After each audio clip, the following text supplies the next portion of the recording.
Road छोड़ दीजिए, आगे गाड़ियाँ चलती रहे, थोड़ा साइड में चलते हैं ताकि रोड बाधित ना हो। क्या कह रहे हैं आप? हाँ मैडम, ये बात बताइए, जब 80 रुपया किलो प्याज था कांग्रेस के जमाने में, ते गटई में माला बनाकर घूमते थे, और जब 70 रुपया पेट्रोल था तो कहते थे कांग्रेस देश बेच दे रही है। आज 100 रुपए लीटर तेल हो गया, 190 रुपया जो है कड़ू का तेल हो गया। लेकिन अब गटई में अब जो है सीसी बात कर नहीं घूम रहे हैं। इन्होंने कहा था कि हम अच्छे दिन लाएंगे। उन महिलाओं से पूछिए कि किस तरह से अपना परिवार चलाती हैं। जो यहाँ से जाता है मजदूर काम करने 300 रुपए पाता है, 104 रुपए में वो 1 लीटर तेल भराएगा, कौन 100 रुपया उसके बचेगा, कैसे वो खर्चा चलाया था। इसके बाद इन्होंने गैस और कनेक्शन फ्री दे दिया, लेकिन 400 का गैस आज 1000 रुपए में भरवा रहे हैं, 600 रुपया। तो वैक्सीन भी तो फ्री में लगा नहीं, सुनिए बता दे, ये तो कोई भी सरकार रहेगी तो क्या टीबी का टीका नहीं लगा था, क्या मलेरिया का टीका नहीं लगा था, क्या डेंगू का टीका नहीं लगा था, चेचक का टीका नहीं लगा था। मैडम आप जो है बहुत अच्छी कर रहे हैं कि आपके चैनल से यह बात पहुंचनी चाहिए कि वो भी तो सरकारें थी, वो भी फ्री लगवाती थी। आप जो है कोरोना के नाम पर हमारे उन गरीब भाइयों को आपने दिल्ली से यहाँ तक सड़कों पर मार दिया। आप जो विदेश में रहते थे उनको लाने के लिए आपने ये एरोप्लेन हवाई जहाज भेजा, और हमारे गरीब भाइयों को आने के लिए आपने उन्हें बस दिया, न रेलगाड़ी दिया, कुछ नहीं दिया। जबकि हमारे देश में इतनी व्यवस्था है कि 3 करोड़ लोगों को हम रोज जो है यहाँ से वहाँ पहुँचा सकते हैं, लेकिन ये सरकार ने 1 दिन 6 दिन का भी समय नहीं दिया। और उन बहुत से महिलाओं के सड़क पर बच्चे पैदा हो गए, दवाई के अभाव में वो दोनों मर गए, बच्चा भी मर गया, औरत भी मर गई। बहुत से लोग पैदल चल कर उनके पैरों में छाले पड़ गए, और दवाई के अभाव में वो बीच में एकदम तोड़ दिए।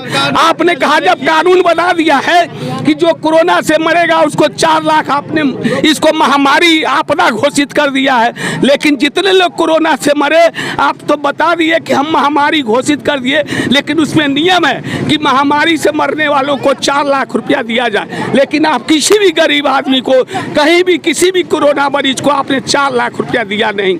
इसके बाद आप जो है कहते थे कि हम भ्रष्टाचार खत्म कर देंगे और अनुशासन लाएंगे, लेकिन आज तहसील में एक जन ग्राहक सेवा केंद्र पर जाइए तो 10 रुपए में इंतखाब देता है, और आप सरकारी जाइए तहसील में लीजिए तो 20 रुपया लेता है। क्यों लेता है भाई? और आप कहते हैं कि हम घुसखोरी खत्म कर देंगे। एक गरीब आदमी जब जाते हैं थाने पर तो जो मार खाता है वही पैसा देता है, तब रिपोर्ट लिखते हैं, और उसके बाद 2 दिन के बाद कहते हैं जाओ रफा दफा। कहाँ से आपने घुसखोरी खत्म किया? आप जो है इसी जगह चौरी चौरा से गोरखपुर तक का किराया 10 रुपया था, आप कहते हैं रेलवे घाटा में जा रही।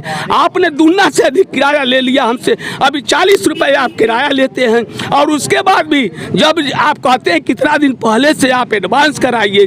आप जो कहते थे कि हवाई चप्पल वाले को हम एरोप्लेन में बैठाएंगे, आप क्या बैठाएंगे? आप उनकी रोजी रोटी छीन लिए और नारा दे रहे हैं। इसके बाद सुन लीजिए मैडम, केवल जब वोट आएगा तो आप हिंदू मुसलमान की बात करेंगे, भारत पाकिस्तान की बात करेंगे। जब भी टीवी खोलिए तो पता चलता है कि चीन एलएसी पर आक्रमण कर रहा है, सेना बढ़ा रहा है। अरे पहले भी बढ़ाता था, लेकिन वो भी तो सरकारें थी। और जब भी टीवी खोलिए जम्मू कश्मीर में 2 आतंकवादी मारे गए। आप यही बस करते हैं, न तो आप डीजल पर बात करते हैं, न पेट्रोल पर बात करते हैं, न महंगाई पर बात करते हैं, न गरीबों के रहन। और देखिए मैडम, आप शहर में मकान बनवाने के लिए 2,40,000 आवास का देते हैं, और देहात में जो आवास बनता है उसका आप 1,20,000 क्यों देते भाई? वो भी ईटा खरीदता है, हम भी ईटा खरीदते हैं, तो क्यों इतना भेदभाव आप करते? इसलिए अब की बार 2022 में जो चुनाव होने जा रहा है बहुत संघर्षपूर्ण चुनाव है, और जो ये ढिढोरा पीट रहे हैं वो खत्म हो जाएगा। और जनता जानती है कि हमारा रहनुमा कौन है और हम किसको वोट देंगे। आपका रहनुमा कौन है? हमारा रहनुमा जो हमारी बात सुनेगा। कौन सुन रहा है? हमारी बात जो है, जो पार्टी आएगी हम देखेंगे फरवरी में, हम जो है देखेंगे कि हमारा रहनुमा कौन है।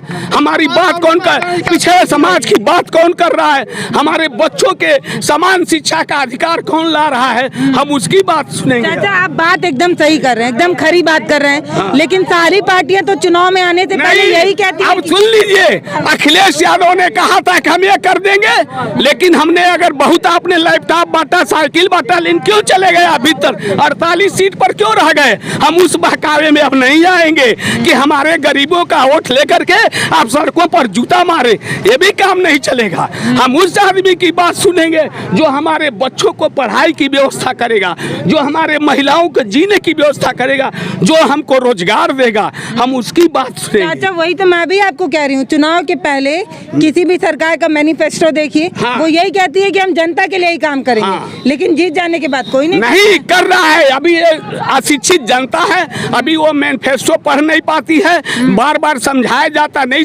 अब की बार हमारी जन अधिकार पार्टी आ रही है, 10 लोगों का समर्थन हो रहा है, और बाबू सिंह कुशवाहा ललकार दिया है, बाबू सिंह कुशवाहा ललकार दिया है, ओम प्रकाश राजभर ललकार दिया है, रमेश चंद्र निषाद ललकार दिया है। आप उस पार्टी में किस पद पे हैं? हम तो पार्टी में है, पार्टी से संगठन में है, कार्यकर्ता के रूप में है, हमने अभी कोई पद नहीं लिया है, लेकिन मैं देखा हूँ कि मुझे जो चाचा ये जो है ये भाजपा के विरोध के कारण इतना गुस्सा उबड़ रहा है, इतनी बातें निकल रही हैं कि आप अपनी पार्टी से ज्यादा प्यार करते हैं। भाजपा की महंगाई से हमारे गरीबों का रहना आज आप सोचिए मैडम, अभी 1200 रुपया में खेत जोता जाता था 1 बीघा, अब 1500 रुपया हो रहा है। इन लोगों हमारे गरीब भाइयों से पूछिए, धान बेच करके कहाँ से उस ट्रैक्टर की कमाई देंगे, कहाँ से वो दौरी का पैसा देंगे, बताइए आप। जो है सबसे मैडम सबसे जरूरी बात यह है, चाहे वो गरीब हो चाहे धनी हो, लेकिन सरसों का तेल खाता है, लेकिन वो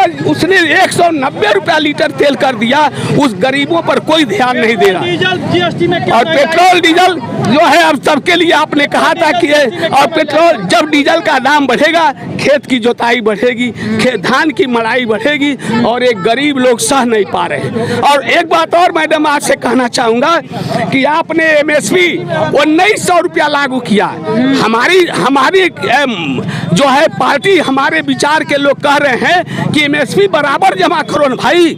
अभी किसी भी से पूछे जाकर धान बेचेंगे 14 रुपया 13 रुपया, और तुम कहते हो कि हम 19 रुपया दे रहे हैं, उसको क्यों नहीं लागू कर रहे भाई, क्यों नहीं लागू कर रहे हो? करो तब कहो, लेकिन केवल पूंजीपतियों के लिए। देखिए सरकार कहती है कि हम योजना बना देते हैं, जमीन पे जो लोग हैं वही भ्रष्टाचार कर रहे हैं। नहीं मैडम, जमीन पर नहीं, उनके वे लोग खुद भ्रष्टाचार कर रहे हैं, वो लोग खुद कर रहे हैं। और हमारी जो है जनता, जो है आम जनता जो है, वो बहुत तकलीफी में इस समय है। हमने इनको वोट दे करके हम लोग पछता रहे। हम लोगों ने तो सोचा था ये बहुत काम करेंगे बहुत, लेकिन केवल ये भारत पाकिस्तान और हिंदुस्तान और चीन और जो है हम तरक्की कर रहे हैं। सभी सरकारें सड़क बनवाती हैं, सभी सरकारें स्कूल खोल, आप कोई नया काम नहीं कर रहे हैं। जो लोग देख रहे हैं, लेकिन आप उस बहकावे में आप कितना गरीबों को सता रहे हैं। ये गरीबों का आपकी खून जो है खौल गया है, और आने वाले 2022 के चुनाव में मैडम आप देखेंगी कि परिवर्तन कहाँ जा रहा है। बहुत बढ़िया चाचा ने अपनी बात रखी। हमारे वीडियो का नोटिफिकेशन पाइए सबसे पहले हमारे ऐप से। हमारे ऐप को प्ले स्टोर से डाउनलोड करने के लिए डिस्क्रिप्शन में दिए गए लिंक पर जाइए और हमारे ऐप को इंस्टॉल करिए, क्योंकि ये बिल्कुल फ्री है।